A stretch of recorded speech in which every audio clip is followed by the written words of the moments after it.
Quero convidar você a abrir a Bíblia no livro de Lucas, no capítulo 12, nos versículos 13 e 15. Lucas, capítulo 12, versículos 13 e 15.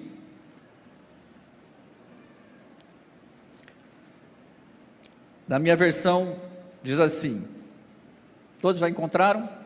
Lucas capítulo 12, versículos 13 e 15. Deixa eu só colocar ali na tela para facilitar para todo mundo. Nesse ponto, diz a palavra, um homem que estava no meio da multidão lhe falou: Mestre, ordena meu irmão que reparta comigo a herança. Mas Jesus lhe respondeu: Homem, quem me constituiu juiz ou partidor entre vós? Então lhes recomendou: Tende cuidado e guardai-vos de toda e qualquer avareza, porque a vida de um homem não consiste na abundância dos bens que ele possui. Imaginem a cena comigo. Aquele homem, a Bíblia diz que ele estava no meio da multidão. Ele estava escutando Jesus.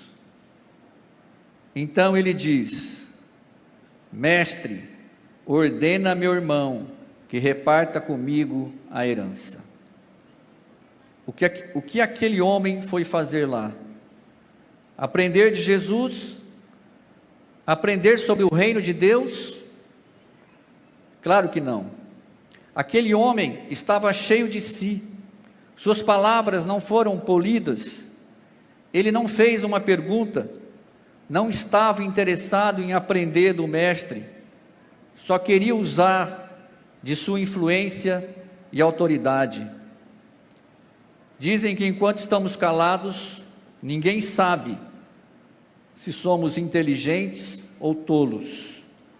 Aquele homem abriu a boca em um tom audacioso, de ordem, como se pudesse dizer a Jesus o que Jesus devia fazer.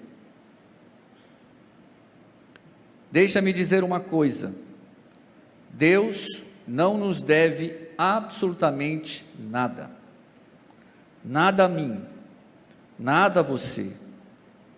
Tudo o que Ele faz por nós, Ele faz porque Ele quer fazer.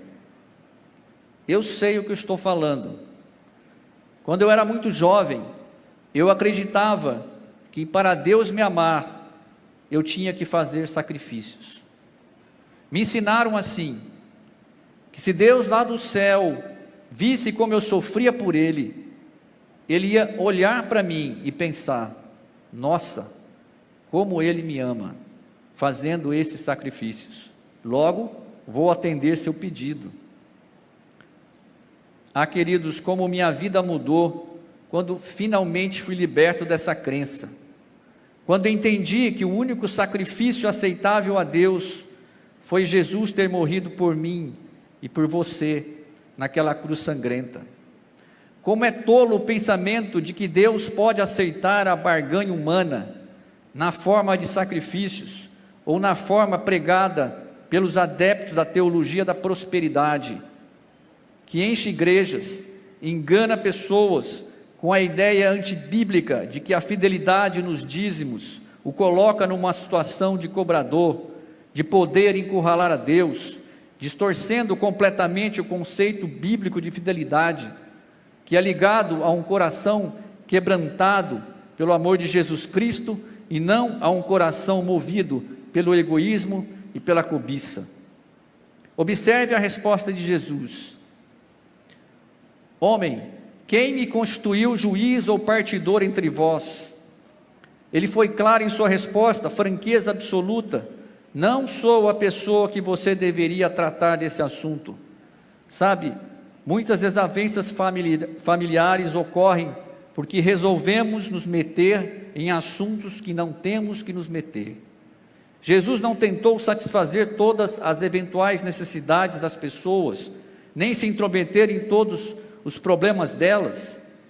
Mas Jesus, naquela situação, dado o tom de voz daquele homem, percebendo a questão levantada, no caso, a herança de família, se dá conta de que podia tratar de um assunto muito mais importante: a cobiça.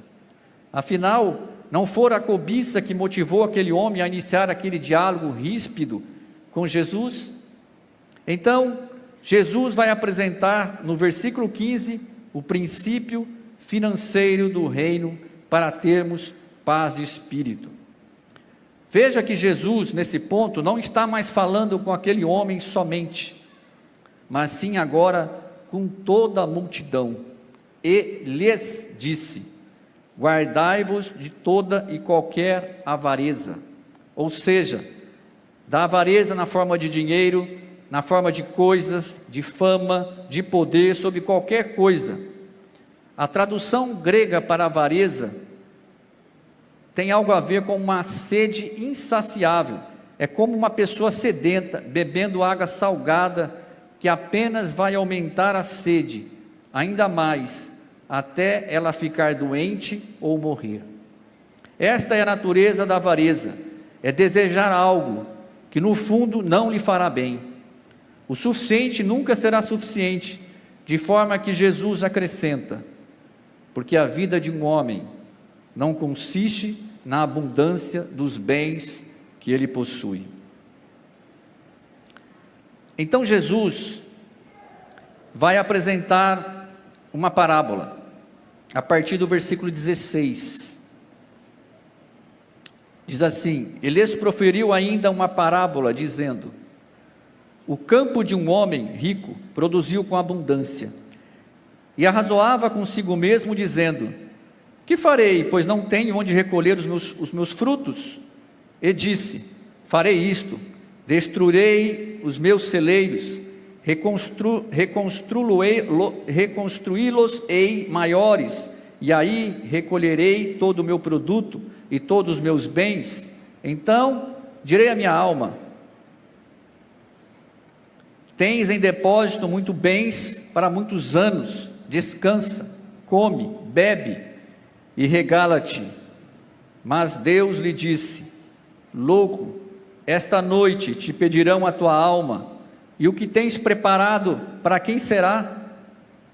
Assim é o que entesoura para si mesmo, e não é rico para com Deus. Vamos ver se entendemos bem a parábola.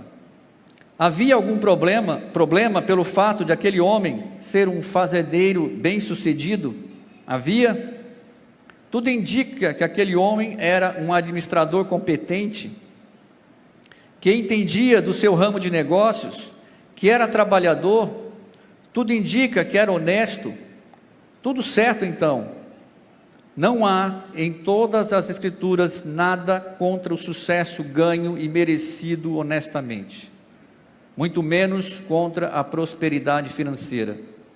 Aquele homem trabalhava, não era preguiçoso, muito pelo contrário, ele era meticuloso, diligente, plantou e colheu, e para isso teve que preparar a terra, fazer investimentos. Eu posso imaginar que tudo que um fazendeiro mais deseja é olhar e ver o fruto do seu trabalho, campos fartos, colheita espetacular que vai alimentar muita gente. Então, onde está o erro? Onde está então a tragédia apresentada por Jesus? Na parábola, Jesus vai apresentar 3 tragédias.